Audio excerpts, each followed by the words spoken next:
It's another edition of Time About the Movies. We're in the middle of August, August 17th, 1990. And as we've had with the last couple of weeks, we have 4 movies to look at today. So let's not waste any time. Let's just get right on into it. We're going to start off with the first movie, and that is William Peter Blatty's The Exorcist 3, aka The Exorcist 3 Legion.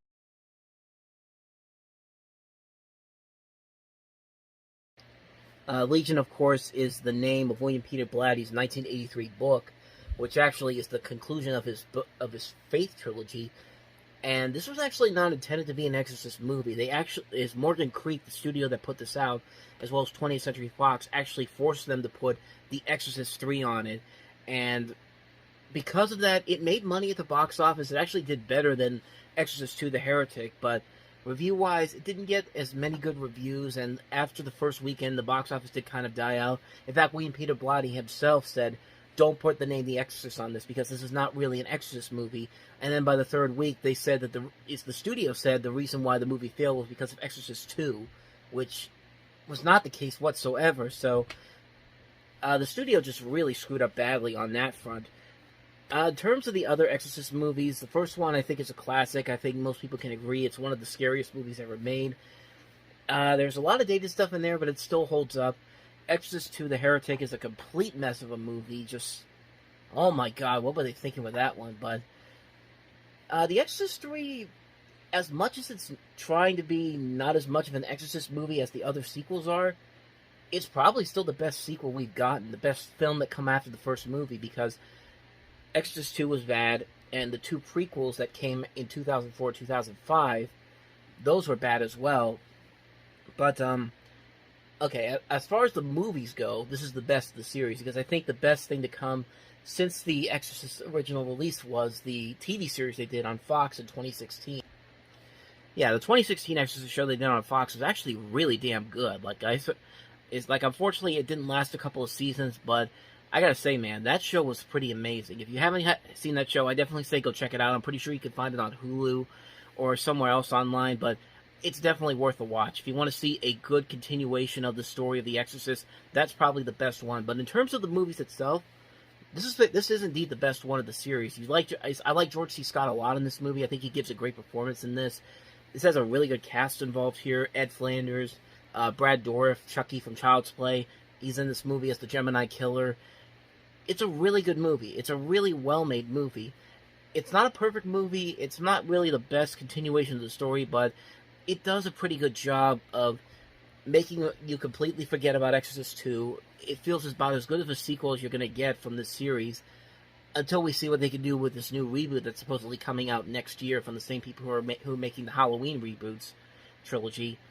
But, yeah, I would say if you're looking for a good follow-up to The Exorcist in terms of movies, Exorcist 3 is definitely the perfect one to go with. As far as the other ones are concerned, they really don't do as well as this movie does. I think this movie works fine for what it is. It's not the best continuation of the story from the first movie, but it's about as good as you're going to get, quite honestly. So, with that said, let's go ahead and move on to the next movie.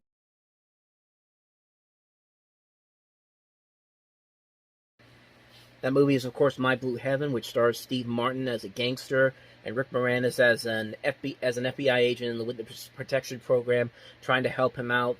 You got a script here by Nora Ephron. You've got the direction of Herbert Ross. The music by Ira Newborn of the Naked Gun trilogy. Sounds like you have a winner here, and for the most part, it is a winner. The movie gets by on the cast itself. You've got Steve Martin, of course, Rick Moranis, Joan Cusack, Melanie Mayron, Bill Irwin, William Hickey, Carol Kane. Just a really great cast involved in this movie.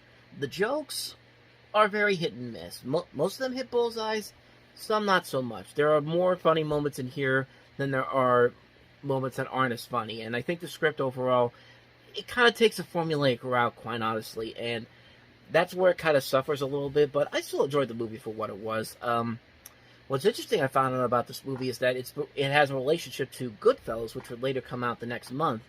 Of course, these movies relate to, both Goodfellas and this are based on the life of Henry Hill, although in this movie, the guy is renamed as Vincent Antonelli, and in, of course, in Goodfellas, it's Henry Hill, but, or at least it is Henry Hill. I don't remember. I haven't seen Goodfellas in a while. I'm going to watch it again before I get to that one.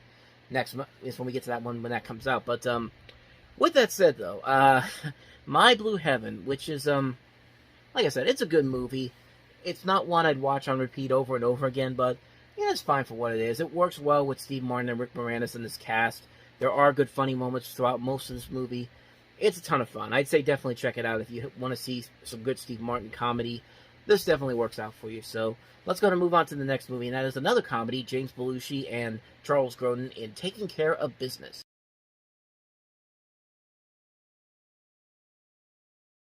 I mean, for the most part, this is pretty much another Trading Places type of a movie, except nowhere near as funny and doesn't have the same. And James Belushi and Charles Grodin, as funny as they can be, they couldn't even come close to what Dan Aykroyd and Eddie Murphy did in that movie. But it is a movie that has some merit to it. There are some moments in here that are kind of funny, silly moments that are funny as well.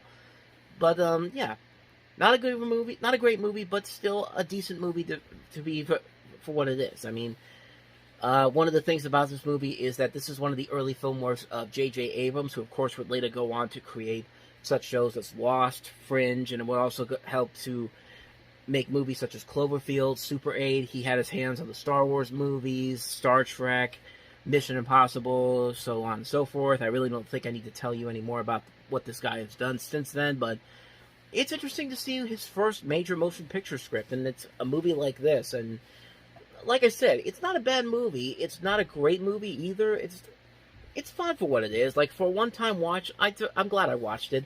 I wouldn't want to watch it again very soon, but I don't know, maybe down the line I'll definitely check it out again at some point. There were moments in there that did kind of make me laugh, and Charles Grodin, it's Charles Grodin. Like, Charles Grodin, whenever he's on screen, he usually can be very funny. I like James Belushi, too. I like Jim Belushi a lot. Maybe not as much, of course not as much as John Belushi, but I think he does get a bad rap sometimes because he is the brother of John Belushi, and you expect that family dynamic to continue on with every kid that comes after that, but I've liked him enough. I liked him enough in a couple of these movies where he's perfectly serviceable. He's nowhere near as good as his brother, but he's fine for what it is. And this movie is fine for what it is. Is it a great movie? No, but I'm glad I saw it. Maybe down the line I might check it out again, but it's not something I'm going to rush out to see again anytime soon. So, with that said, let's go ahead and move on to the last movie, and that is David Lynch's Wild at Heart, starring Nicolas Cage and Laura Dern.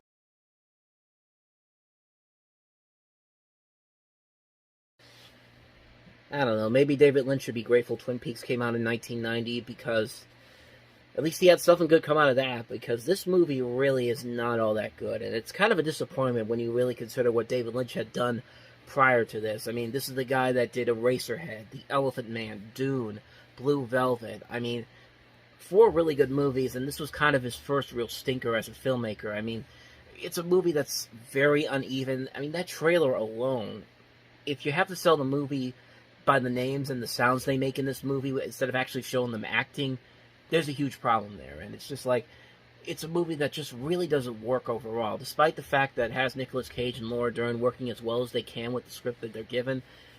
It's a movie that doesn't really make a lot of sense overall. It's not a very well written movie.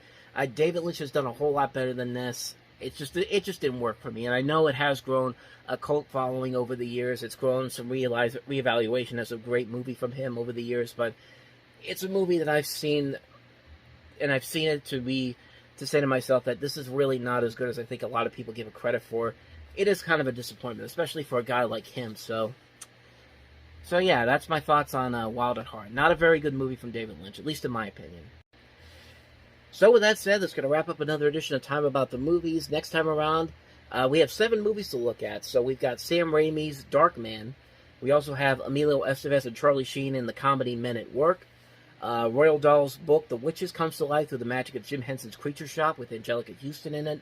We have the sequel, Delta Force 2, The Colombian Connection, Christian Slater in Pump Up the Volume, After Dark My Sweet, and The Icicle Thief. So 7 movies to look at next time around, and we'll definitely delve into those on the next episode. So thank you guys for watching, and as always, if you want to see more videos like this, check out the playlist on the next page, check out the previous episode, and I'll see you guys tomorrow for another new episode. So thank you for watching, and until then, take care.